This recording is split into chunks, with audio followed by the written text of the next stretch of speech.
Hello everyone, my name is Shagun Kumar. I have secured AIR 100 in UPSC Civil Services 2024 examination. And this time I am going to talk you about the prelims examination. So I was fortunate enough to crack the prelims of the Civil Services examination all 5 times in my 5 attempts with a very comfortable margin. So I will discuss that what was my strategy in the prelims examination. So before the strategy, I will talk about the resources that I used in prelims examination. My resources were limited to the journal resources that were used by various aspirants. When it comes to history, I focused on old NCRTs for ancient and medieval history, and I supplemented those with a book called the General Knowledge Book by Lucent. I think the book of Lucent is a hidden gold mine when it comes to history because it presents a lot of factual data in a very precise manner. Though that data is hard to remember and we have to take multiple revisions of that book, but that book is very helpful in covering multiple aspects of ancient and medieval history. For modern history, I read the book Spectrum, Rajiv Ahir's Spectrum book on modern history. The polity was covered by Lakshmikant. Economy, I used the Mrunal sir videos that are available on YouTube for a little conceptual clarity, and then I shifted to Vivek Singh sir's book. For geography, my resources were limited to the class 11th and 12th NCERT. I also did take help of some YouTube videos and animations to have a little depth of economics. And for environment, my resource was Shankar IAS environment book. And for science and tech, I based my preparation on current. Now coming to the resources of current, the Indian Express newspaper was one of my primary resources, and other than this I used the current affair magazine. I focused on the current affairs magazine of Vision, and one can prefer the current affairs magazine of any institute that is available in the market. More or less they cover the same things in the similar manner. So and those have to be supplemented by the newspaper that we are covering. It can be the Indian Express or the Hindu. Now coming to the strategy of prelims. So first, the most important thing is the revision of the static part. Current affairs part, though we have to read very diligently, is at times very tricky. But the static part is something that we can have maximum control over it. So we have to revise the static portion as many times as possible.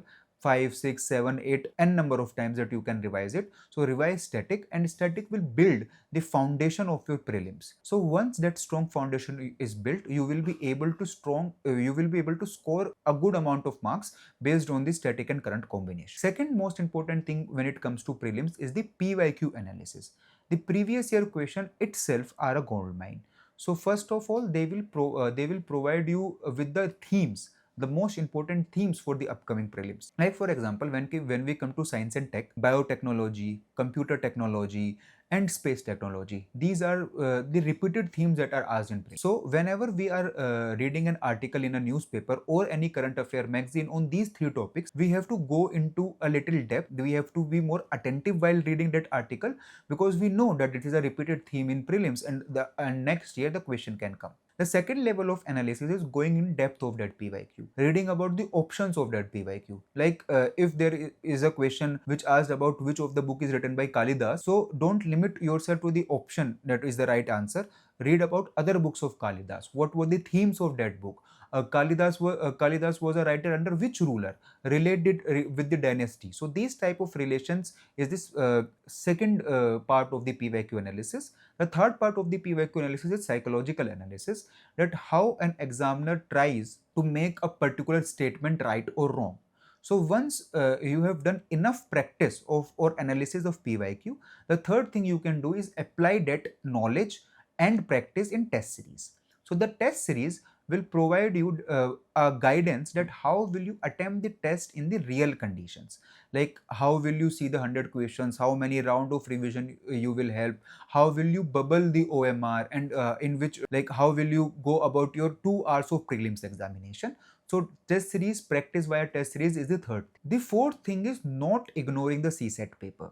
In last few years I have seen that there are people who clear the cutoff of GS paper 1 very comfortably, but when it comes to GS paper 2 or CSET, they face certain issues, and because of that they are not able to write the mains. So CSET is not to be ignored. Even if you are from a science background or engineering background, never ever ignore CSET. 2 to 3 months practice of CSET from half an hour to 1 hour a day with the help of YouTube or certain teachers is the best thing that you can do.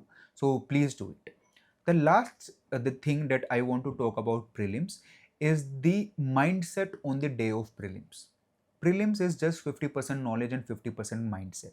So on the day of the exam, you have to be prepared. You have to prepare yourself for anything that can be asked in the paper.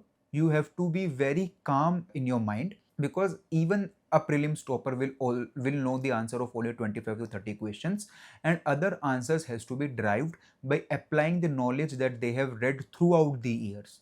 In order to drive those answers or arrive at an answer, you have to be very calm, and calmness is the key to prelims. So train your mind in a manner that you remain very calm even in the most unpredictable paper that is possible in pre, and by that you will be able to apply what you have studied and will score great marks. So the practice of calmness is also one of the key for the prelims paper. So these are some of my suggestions when it comes to the prelims paper. Have a good mindset, be confident, be calm, and revise and revise. So these are some of the way forwards for the pre, and I wish you all the best. Thank you.